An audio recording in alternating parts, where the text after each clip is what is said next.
오늘 함께 나누실 말씀은 아모스 7장입니다. 아모스 7장 1절부터 우리 9절까지 함께 읽도록 하겠습니다. 아모스서 7장 1절부터 9절입니다.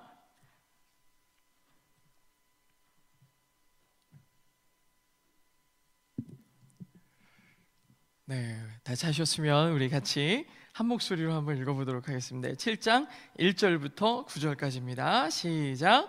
주 여호와께서 내게 보이신 것이 이러하니라. 왕이 풀을 벤 풀이 다시 움돋기 시작할 때에 주께서 메뚜기를 지으심에 메뚜기가 땅의 풀을 다 먹은지라. 내가 이르되 주 여호와여 청하건대 사하소서. 야곱이 미약하오니 어떻게 서리까 하매 여호와께서 이에 대하여 뜻을 돌이키셨으므로 이것이 이루어지지 아니하리라. 여호와께서 말씀하셨느니라. 주 여호와께서 또 내게 보이신 것이 이러하니라. 주 여호와께서 명령하여 불로 징벌하게 하시니 불이 큰 바다를 삼키고 육지까지 먹으려 하는지라. 이에 내가 이르되 주 여호와여 청하건대 그치소서. 야곱이 미약하오니 어떻게 서리까 하매 주 여호와께서 이에 대하여 뜻을 돌이켜 주 여호와께서 이르시되 이것도 이루지 아니하리라 하시니라. 또 내게 보이신 것이 이러하니라. 다림줄을 가지고 쌓은 담 곁에 주께서 손에 다림줄을 잡고 서셨더니 여호와께서 내게 이르시되 아모스야 내가 무엇을 보느냐. 내가 대답하되 다림줄이니이다. 주께서 이르시되 내가 다림줄을 내 백성 이스라엘 가운데 두고 다시는 용서하지 아니하리니 이삭의 산당들이 황폐되며 이스라엘의 성소들이 파괴될 것이라. 내가 일어나 칼로 여로보암의 집을 치리라 하시니라. 아멘. 할렐루야. 네, 오늘 말씀의 제목은 고통의 이유를 아십니까? 라는 제목입니다. 고통의 이유를 아십니까? 우리 옆에 있는 분들에게 이렇게 인사하겠습니다. 하나님이 우리 삶의 주인이 되십니다. 네, 혼자 계신 분은 그냥 스스로에게 나의 주인은 하나님이십니다 이렇게 고백하시면 되겠습니다. 이렇게 뒷부분에 다 앉으시고 그러셔가지고 앞으로 이렇게 앉으시고 하면은 더 좋을 텐데, 또 많은 분들에게 또 이렇게 봄날이 되다 보니까 또 학기가 개강하고 이러니까 많이 오늘 못 오신 것 같은데요. 그렇지만 두세 사람이 모인 가운데 우리의 마음의 중심을 보시는 하나님께서 모든 예배에 영광 받으실 줄로 믿습니다. 제가 아모스를 처음에 우리 와우워십 예배 때 전할 때 정말 아모스서는 이 시대에 꼭 필요한 말씀이구나 라는 생각을 했어요. 그래서 한 번은 준비했는데 그 다음 얘기도 그리고 그 다음 얘기도 이렇게 하다 보니까 벌써 아모스서에 대한 얘기가 9번째가 됐습니다. 아모스의 가장 중요한 핵심 단어가 뭘까 생각해 보니까 하나님의 말씀을 듣는 거였어요. 하나님의 말씀에 귀 기울이는 거였어요. 하나님의 말씀을 좀 들어라. 하나님의 말씀을 청종해라. 그렇게 하나님의 말씀에 순종하면서 말씀으로 사는 사람, 말씀으로 사는 민족, 말씀으로 사는 나라가 되는 것이 하나님의 꿈이셨어요. 이스라엘 민족을 향한 기대셨죠. 근데 이스라엘은 그렇게 하지 않았습니다. 바로 전장에 보니까 6장 12절에 뭐라고 써 있느냐? 말들이 어찌 바위에서 달리겠느냐? 소가 어찌 거기서 밭을 갈겠느냐? 그런데 너희는 정의를 쓸개로 바꾸고 공의의 열매를 쓴 쑥으로 바꾸며 이렇게 돼 있어요. 하나님의 정의와 공의를 쓸개와 쓴 쑥으로 바꿨다 그랬어요. 하나님의 공의와 정의는 기본적으로 하나님의 사랑을 바탕으로 하는 아주 귀하고 놀라운 거였어요. 그래서 하나님은 5장에서는 뭐라고 했냐면 정의를 하수같이, 5장 24절에 보니까 오직 정의를 물같이 공의를 마르지 않는 강과 같이 흐르게 할지어다 라고 얘기하고 있어요. 하나님의 공의가 흘러가게 하고 모든 민족에게 다 하나님께서 먹게 하라 이렇게 얘기하셨는데, 오늘 이 이스라엘 민족은 어떻게 했습니까? 쓸개와 쓴 쑥으로 만들었다 그랬어요. 쓸개가 얼마나 씁니까?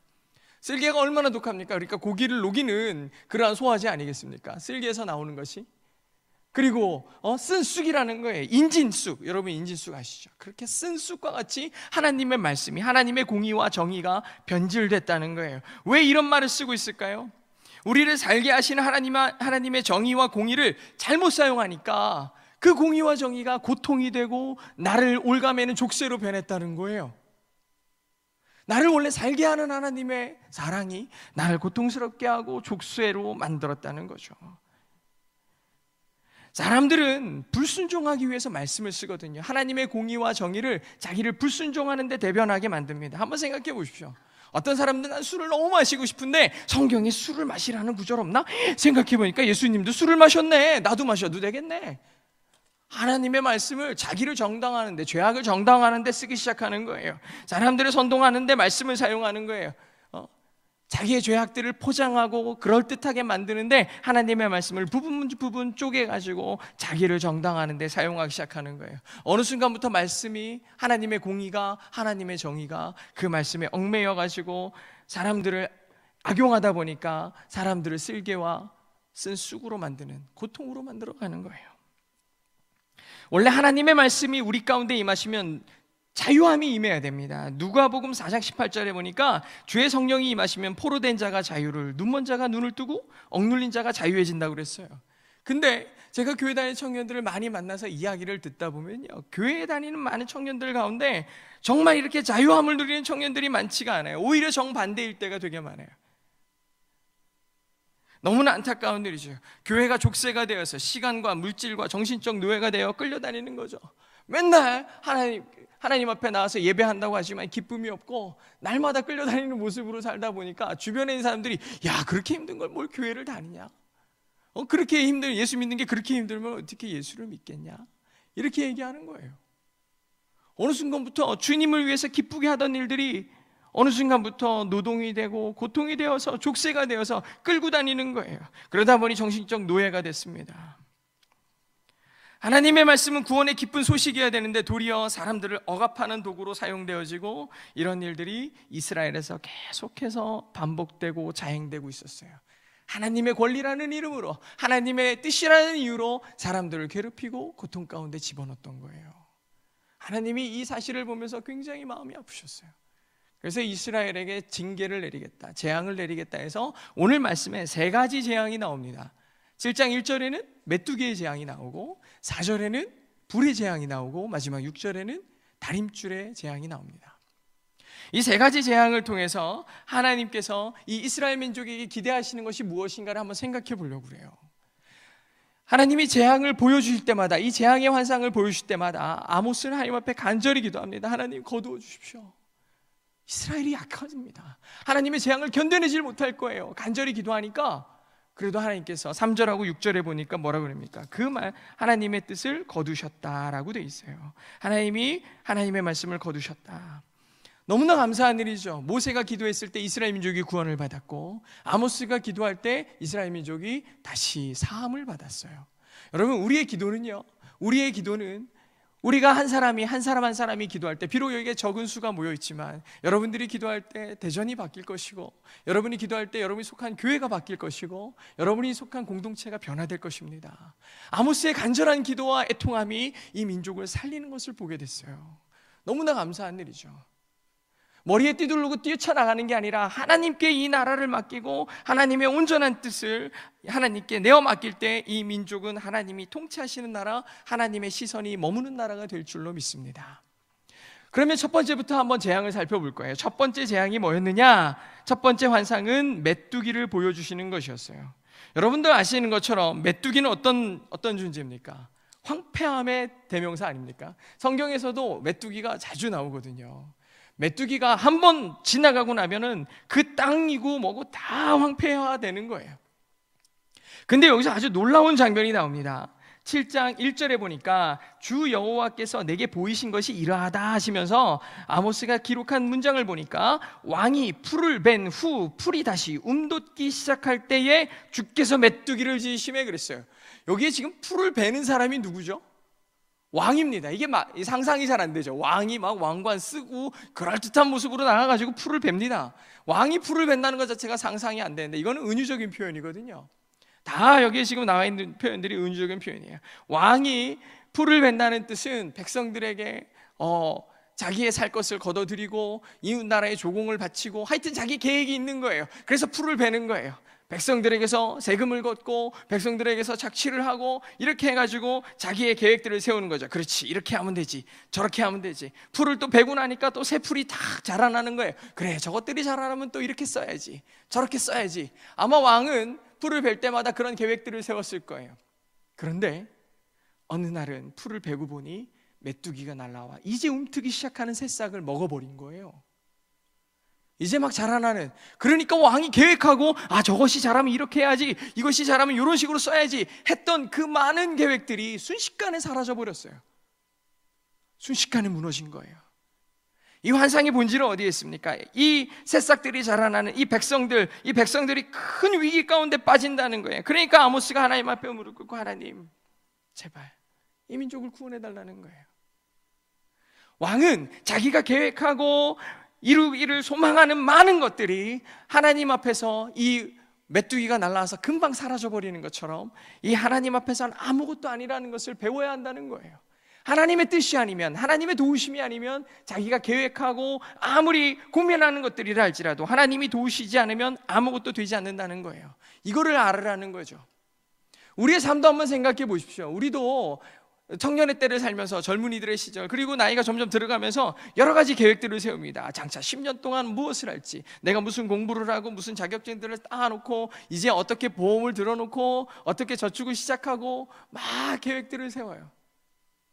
이 정도 준비해 놓으면 앞으로 내가 사는데 문제 없겠다 라고 생각이 딱 드는 순간 메뚜기가 날아오는 거예요.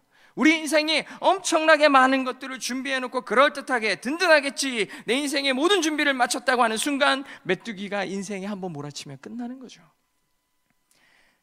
내가 인생을 철저하게 준비했다, 완벽하다라고 외치는 순간에도 얼마나 많은 허점이 있는지 몰라요.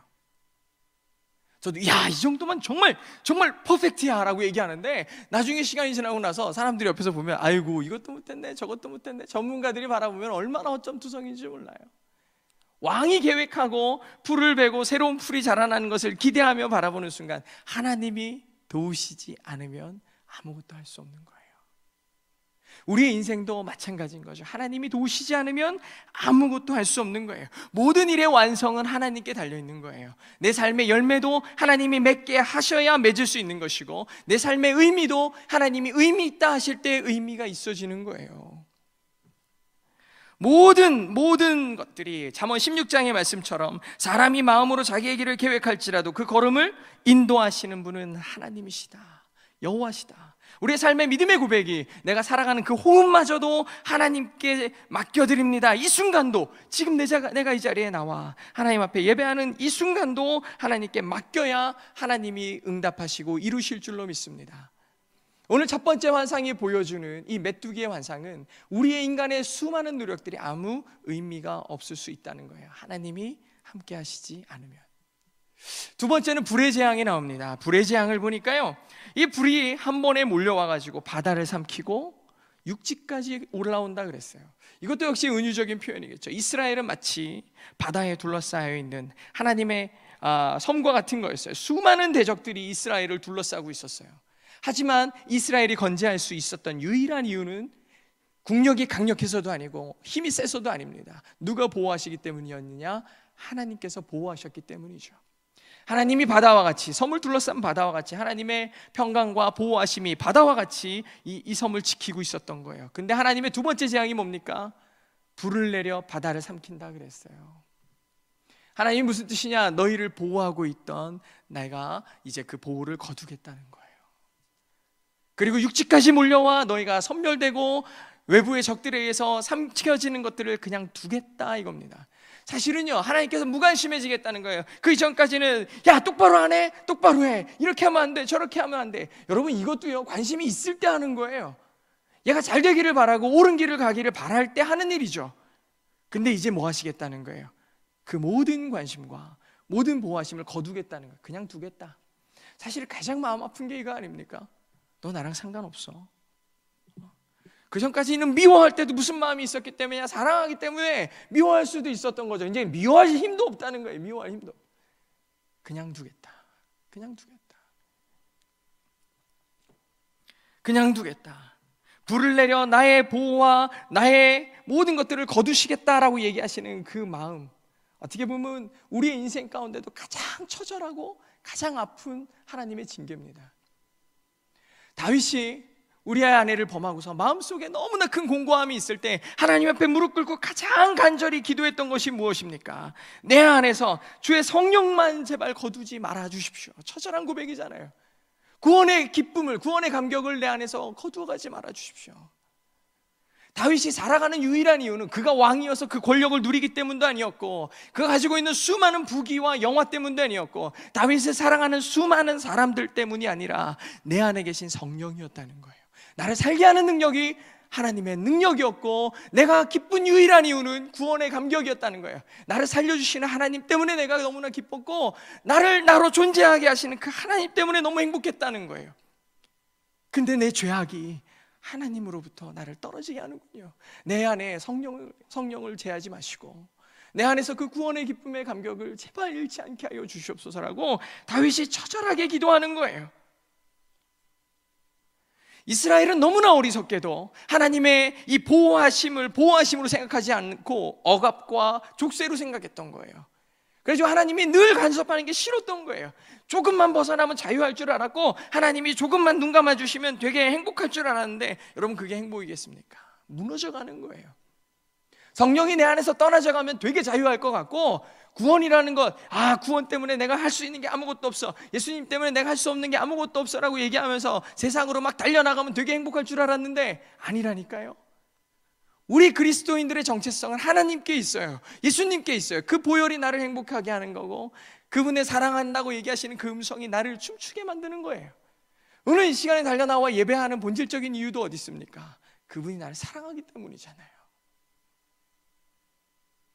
우리가 그걸 자꾸 잃어버리는 거예요. 이스라엘처럼 하나님이 불편해지고 하나님이 나와 함께 하심이 불편해지기 시작하니까 우리 안에 기쁨을 상실하고 하나님으로 기뻐할 줄 모르니까 세상의 것으로 만족하려다 보니 세상으로 달려나가고 죄악에 사로잡혀서 살아가게 됩니다.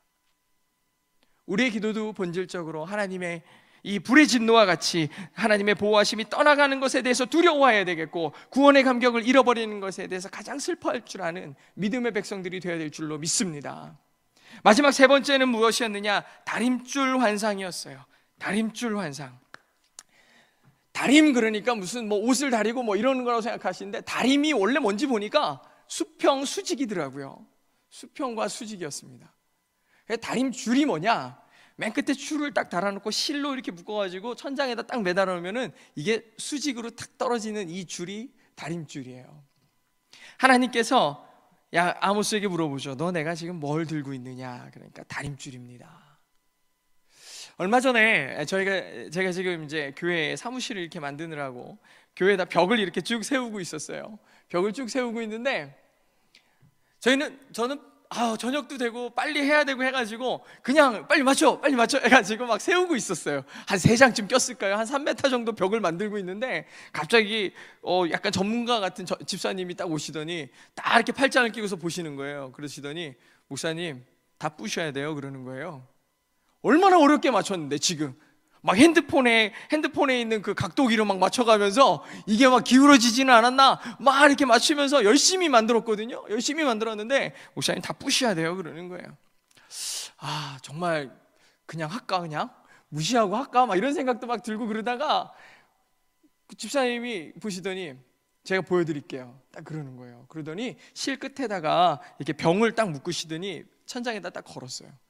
그랬더니 이 줄하고 문하고 이렇게 기울어져 있어요. 이렇게. 그래가지고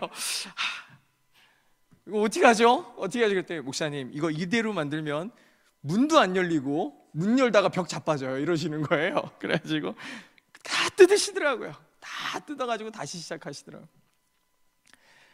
그게 딱 이 오늘 말씀을 딱 읽는데 그 생각이 갑자기 확 났어요.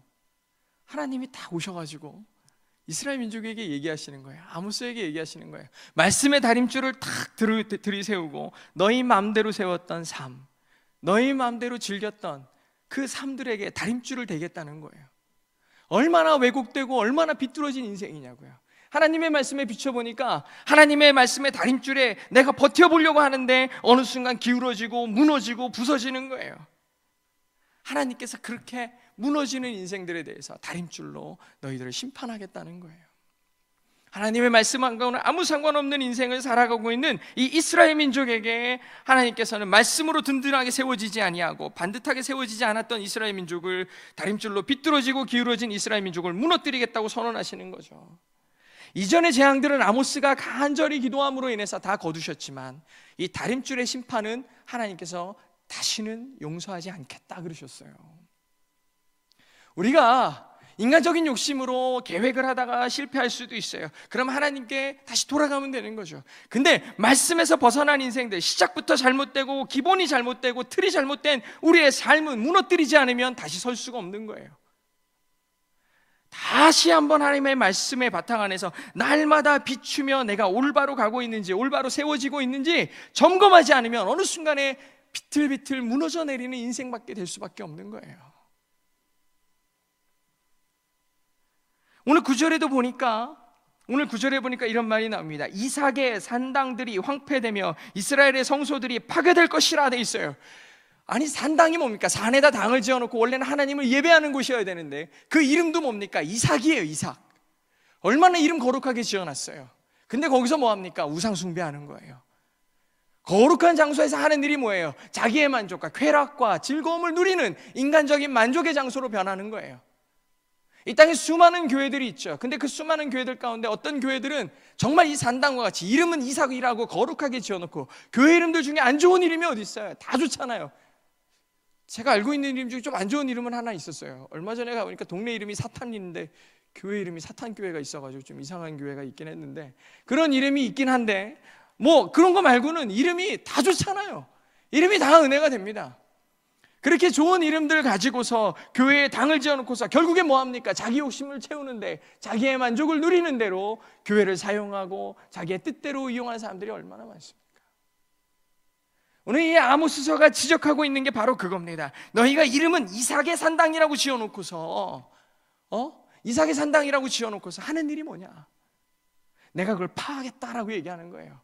하나님의 다림줄의 심판이 이 자리 가운데 임해서 타락한 인간의 군상들을 참담하게 바라보지 않겠다라고 얘기하는 거예요.